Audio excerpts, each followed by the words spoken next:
અપમાન થાય એક વ્યક્તિ આગળ આવતો નથી. જેની પાસે જે હોય એ જ વસ્તુ આપે. પછી પરમાત્માના ફોટા ઉકેડામાં ફરતા હોય કે કઈ વસ્તુ ફરતી હોય આપણે કે અમે હિન્દુ છીએ. દુર્ભાગ્ય છે સમાજનું. અને માટે આવી બધી ભ્રાંતિઓ આપણે સમાજમાં ઊભી કરી છે.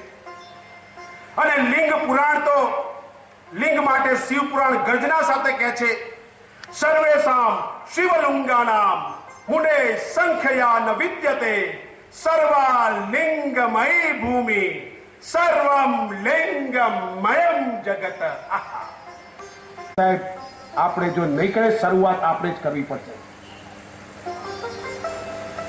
માટે કહે છે સુતજી કહે છે હે મુનિ આપે શિવલિંગ ક્યાં ક્યાં છે એવો પ્રશ્ન પૂછ્યો હતો. શિવલિંગોની સંખ્યા અસંખ્ય છે. સંપૂર્ણ ભૂમિ લિંગમય છે. સમગ્ર બ્રહ્માંડ એક અંડ જેવો આકાર છે એટલે શિવલિંગ છે. સમસ્ત સંસાર લિંગમય છે. બધા જ તીર્થ લિંગમય છે. એની કોઈ સંખ્યા જ નથી.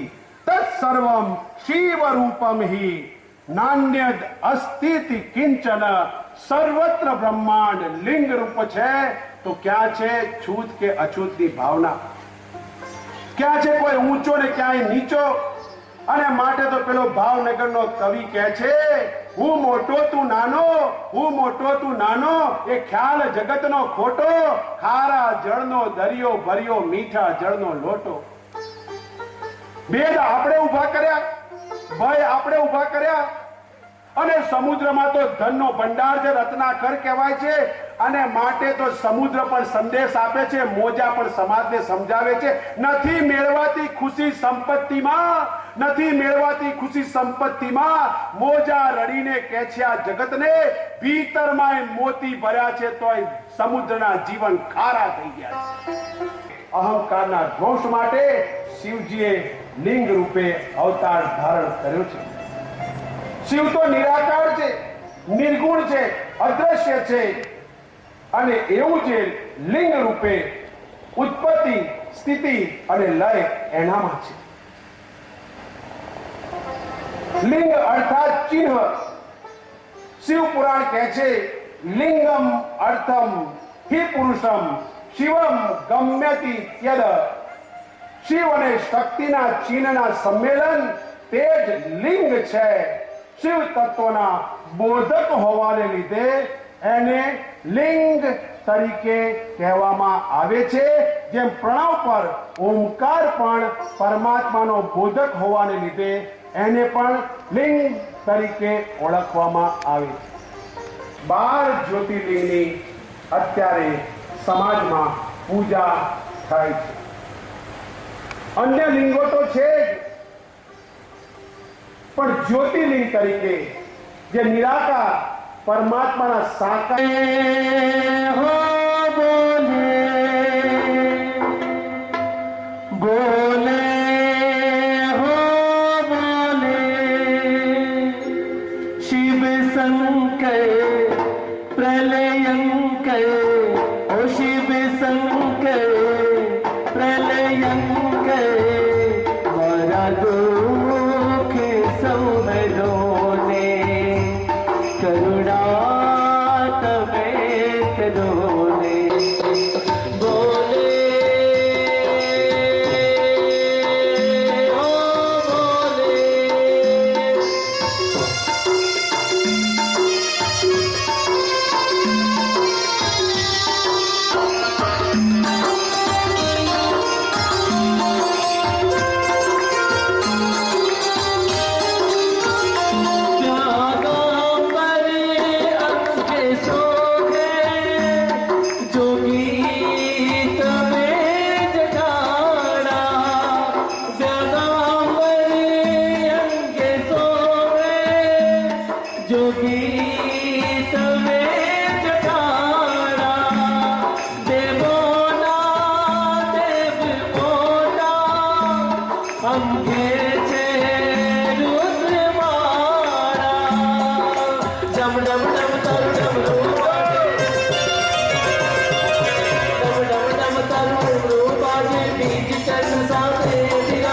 અરજી પાર કરો ને મારા દુઃખ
છે વિચાર કરો. નારદ વાલિયાને મળ્યો, માત્ર રામ નામનો મંત્ર આપ્યો. કેટલી તાકાત હશે મંત્રમાં.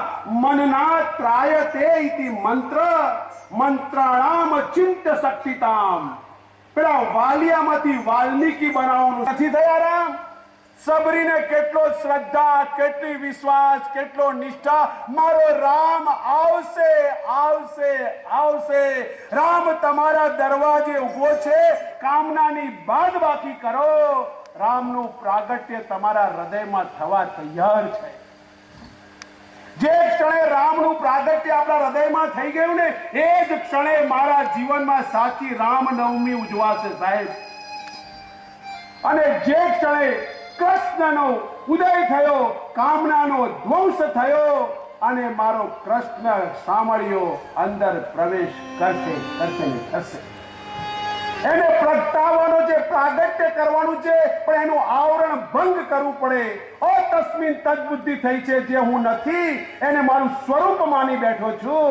એમાંથી સમાજે મુક્ત થવું પડશે, તો જ મારા કૃષ્ણ કે મારા કૃષ્ણ સામળિયાનું દર્શન સાચી રીતે કરી શકાશે.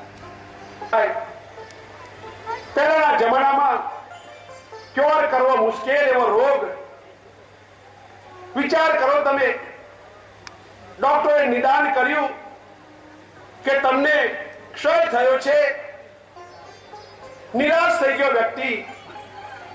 વિચાર કરે છે શું કરું. ઘરમાં બેઠા છે, ચિંતા તૂર છે, કદાચ મટી જાય પણ ખરો. પણ ડોક્ટરે કીધું નક્કી નહીં. ઘણા વર્ષો પહેલાની વાત છે.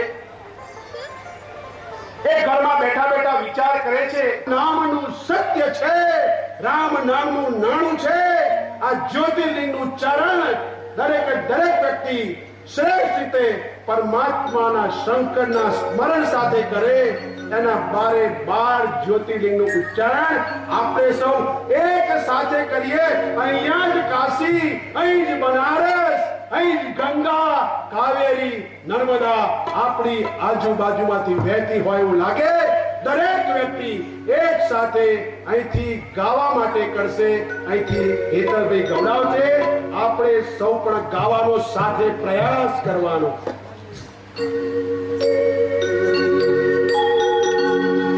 સૌરાષ્ટ્રે સોમનાથમ ચ શ્રીશૈલે મલ્લિકાર્જુનમ ઉજ્જૈન્યામ મહાકાલમ ઓંકારમ બબધેશ્વરમ પરલ્યામ વૈદ્યનાથમ ચ દાકિનામ ભીમશંકરમ सेतुबन्धितुरावेशं नागेशं दारुकावदे वाराणस्याप्तो विश्वेशं त्र्यम्बकं गौतमीतटे हिमालयो केदारं दुष्वेशं च शिवालये सौराष्ट्रे सोमनाथं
Swara